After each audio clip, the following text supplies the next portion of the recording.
Saya sendiri merasa bahwa inilah kehadiran saya di ILC dari ratusan kehadiran mungkin, nggak tahu. Yang perasaan saya itu bercampur, Bang Karni. Karena saya sendiri sudah setahun pensiun, setahun lebih, setahun 2 bulan pensiun. Dan dalam pensiun itu kita jadi kembali menjadi rakyat biasa. Dan kita menyaksikan betapa kalau kita tidak punya akses untuk berbicara di bawah sana, apa yang diderita oleh saudara-saudara kita itu di Nias, di banyak tempat, sangat mungkin terjadi karena orang itu tidak terdengar.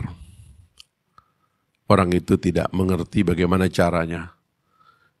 Tanpa kartu keluarga, dia tidak punya akses kepada bantuan pemerintah. Dan beban hidupnya semakin bertambah. Yang hari-hari dialami, sehingga kemudian mengantarkannya untuk mengambil keputusan. Kemiskinan itu mendekatkan orang kepada kekufuran. Dan pembunuhan adalah sebuah tindakan kufur yang sangat fatal. Jadi saya mengerti bagaimana apa yang dialami oleh masyarakat. Apalagi dalam keadaan krisis seperti ini, pandemi juga, sebenarnya banyak sekali yang harus dibicarakan. Di luar infrastruktur fisik yang dibangun oleh pemerintah, saya sering mengatakan infrastruktur percakapan publik ini harus dibangun secara sungguh-sungguh. Karena publik pun harus diantar dalam satu percakapan yang baik agar tidak terjadi tawuran. Itu pun saya melihat bukan karena ILC malam ini berhenti, tetapi juga karena kekeliruan dari negara menginterpretasi bagaimana cara mengelola pikiran di dalam masyarakat. Jadi ada banyak masalah Bang Karni, dan malam ini ILC ditutup dengan membahas himpitan dari masyarakat yang paling bawah. Yang dalam pengertian saya, karena saya menulis 2 buku tentang ini Bang Karni, himpitan kepada masyarakat kita itu sangat real. Karena indeks atau indikator garis kemiskinan kita yang sangat rentan dan rawan. Kesejahteraan masyarakat atau garis kemiskinan dihitung dari konsumsi 2.100 kalori beras. Yang kira-kira kalau kita sepadankan dengan dolar atau rupiah, sekitar 1-2 dolar, di beberapa tempat kira-kira setengah dolar. Jadi dengan mengkonsumsi kira-kira 10.000 per hari dalam bentuk beras, kita sudah dianggap tidak miskin. Padahal tidak dihitung betapa pengeluaran masyarakat itu begitu banyak. Kemarin bulan Juni pemerintah mengumumkan bahwa kita naik peringkat menjadi negara berpendapatan menengah. Tetapi setelah pandemi tentu ini tambah buruk. Dan himpitan di tingkat bawah itu tambah berat sekali. Krisis kesehatannya belum berakhir, angka infeksinya bertambah banyak. Bahkan di dunia juga demikian, ini adalah pandemi global, kata Pak Misbakun. Tapi perbedaan pandemi global, pandemi hari ini dengan pandemi dulu adalah pandemi dalam globalisasi. Dulu mau diglobalkan susah karena infrastruktur globalisasinya belum ada. Sekarang infrastruktur globalisasinya sudah sempurna sehingga semua orang kena. Krisis ekonomi yang akan kita hadapi ini belum pernah dihadapi oleh sejarah umat manusia. Kita akan terus terpuruk. Bahkan krisis ekonomi itu bisa mengarah kepada krisis politik. Apabila pemerintah tidak deliver angka seperti ini akan tambah banyak, itu kemarahan juga akan tambah banyak. Kriminalitas bisa meningkat. Setelah krisis politik bisa terjadi krisis sosial, dan ini yang kita tidak kehendaki gitu. Jadi sebenarnya dengan angka-angka krisis yang bertubi-tubi ini, harusnya memang seperti nasihat Agim tadi, sebenarnya setelah Agim tadi sudah cukup ya. Ini waktu kita bersatu gitu. Biasanya kalau ILC memilih topik-topik hot, saya mengerti kenapa ini topik dipilih, karena ini adalah bom waktu. YLC malam ini seperti memberi isyarat kepada bangsa ini, berhati-hatilah. Karena apabila infrastruktur, ruang publik, pikiran masyarakat berhenti, krisis lebih besar tidak dipercakapkan, maka krisis akan jadi kenyataan. Jadi kan kalau milih, seperti kata Pak Sujiatodjo tadi, ya ada topik lain yang lebih hot, tapi kita milih ini. Karena memang ini betul-betul bom waktu di depan kita. Jadi dengan semua masalah ini, krisis akan bertambah panjang.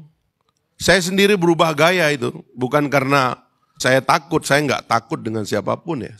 Nggak peduli, saya ngomong aja sama siapapun. Saya udah siap mau masuk penjara, mau ditembak juga nggak ada masalah sebenarnya. Itu waktunya jadwal-jadwal Tuhan, itu bukan jadwal manusia. Tapi yang kita khawatirkan adalah, kenapa sampai sekarang ini tidak ada panggilan untuk rekonsiliasi gitu. Sombong terus gitu. Ini kasus pembunuhan 6 orang tuh. Sederhana, apa sih masalahnya? Saya dengar dari HRS mau pulang dijemput keluarganya, tapi ada pejabat nantang, dia tuh tokoh kecil, nggak usah dianggap, nggak ada yang akan datang. Akhirnya datang orang ribuan. Begitu orang datang ribuan, yang nyambut dianggap salah. Poldanya dipecat. Lalu orang karena tambah emosi, dia kawinan. Orang pergi kawinan bukan mau hadir, ada yang belum beres. Kemarahan itu nggak selesai, lu nantang sih sebagai negara. Akhirnya orang datang, rame lagi, pengajian rame lagi. Terjadilah tragedi ini yang kita tidak berani bicarakan karena ini bisa mengantarkan banyak orang masuk penjara. Wartawan menginvestigasi, dipanggil, salah ngomong dipanggil. Ini kerendahan hati ini nggak muncul gitu ya. Saya terus terang, tools kita untuk menghadapi krisis ini besar. Saya percaya kepada negara Pancasila ini. Karena ada agama dan negara sekaligus di dalamnya. Dua kekuatan utama yang hanya dimiliki oleh bangsa Indonesia. Di tempat lain itu tidak bisa disatukan, kita bisa menyatukannya. Saya percaya bahwa kita kuat dan kita akan keluar dari krisis ini. Tapi belum ada kerendahan hati untuk menerima dan mengajak semua bangsa ini, ayo kita keluar dari krisis ini sama-sama. Mari kita atur supaya kita terus bisa bersaudara dan bersatu. Tapi pecah terus ini. Sampai hari ini saya lihat tone-nya itu masih belagu, masih ngajak berantem, masih gagah-gagahan. Kurang ajar ya, dia kira dia akan terus di situ gitu. Jadi saya kira nggak ngerti kita lagi cara ngomongnya, tapi kita tinggal mengetuk hati satu orang saja. Berharap Pak Jokowi datang dengan kerendahan hati untuk carilah informasi yang benar. Orang-orang di sekitar Anda sedang berlomba-lomba untuk merebut jabatan, mengangkangi jabatannya untuk kepentingan pribadi, untuk climbing ke tempat yang lebih tinggi. Orang-orang itu tidak peduli dengan masa depan, apakah suatu hari presiden akan dipanggil ke Mahkamah HAM atau tidak. Yang penting hari ini dia menang. Orang-orang di sekitar Anda tidak jujur. Dengarlah orang-orang yang jujur, yang berbicara dengan hatinya. Dan untuk itu bukalah ruang publik. Biarkan orang bicara apa adanya. Jangan orang berbicara berbeda dengan aparat, dengan pemerintah, masuk penjara. Sebab ini adalah awal bencana. Jadi inilah saya kira kalimat yang saya ingin katakan sebagai penutup. Mudah-mudahan krisis ini menyadarkan para pejabat, para pemimpin. Bahwa kalau kita bisa keluar dari krisis ini, insya Allah Indonesia akan jadi pemenang. Indonesia akan jadi negara besar. Indonesia akan kuat karena khazanah yang dimiliki Indonesia tidak dimiliki oleh bangsa lain. Indonesia adalah negara yang telah menunjukkan dirinya dalam sejarah, mampu meramu hal-hal yang rumit dan sulit menjadi satu realitas persatuan, bahkan keindahan sekaligus. Dan inilah kekuatan bangsa kita. Tapi kalau ini tidak bisa ditangkap, karena menurut saya Pancasila memang lebih rumit dari sekularisme, bahkan menurut saya Pancasila juga lebih rumit dari konsep-konsep monolitik, ya berarti memang kita tidak punya kapasitas untuk menggunakan Pancasila ini sebagai jalan keluar. Dan ini bisa menjadi akhir gitu. Jadi saya menghimbau semua pihak, rekonsiliatiflah. Jangan lagi lah pertunjukkan kesombongan karena kita lagi memiliki masalah lain. Tunjukkanlah kesadaran bahwa rakyat di tingkat paling bawah itu berada di titik api yang bisa suatu hari menjadi terbakar apabila tidak ada pertolongan.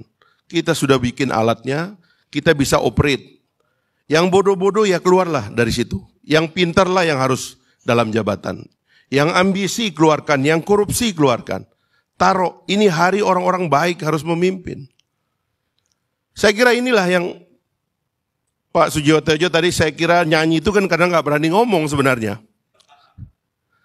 Karena kita ini semakin takut berterus terang, jadi mungkin ILC yang sekarang pindah ke YouTube-nya Bang Karni, kita bikin konser aja. Karena konser lebih sulit dipahami oleh kekuasaan sehingga sulit dibredel. Karena kata-kata terlalu mudah dimengerti sehingga kata-kata itu dihentikan. Itu aja Bang Karni. Terima kasih. Assalamualaikum warahmatullahi wabarakatuh.